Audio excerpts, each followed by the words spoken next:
Për shkak të rreshjeve të shumta të nisura që prej mbrëmjes së djeshme, edhe në njësinë administrative Lazarat janë shkaktuar disa problematika ku aktualisht Proi Sopotit për shkak të prurjeve të shumta ka krijuar erozion duke sjell vështirësi në qarkullimin e automjeteve dhe banorëve. Për momentin është duke u punuar në këtë zonë për të bërë të mundur hapjen e rrugës dhe për të sjellë lehtësimin e qarkullimit automjeteve dhe banorëve. Kemi që prej mëngjesit që po punojmë me mjetet e bashkisë për ta sistemuar dhe rehabilituar situatën, po është ende e pamundur për shkak se Proi Sopotit ka shumë prurje.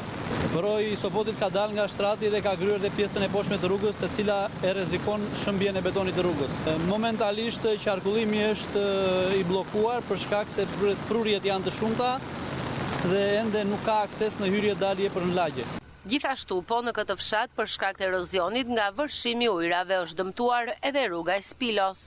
Një problematik tjetër që është shënuar në njësinë tonë është sepse rruga e Spilos ka rrëshqitur dhe ajo gjithashtu momentalisht është bllokuar, edhe atje do të ndërhyet për ta bërë të mundur sa më shpejt hapjen e rrugës.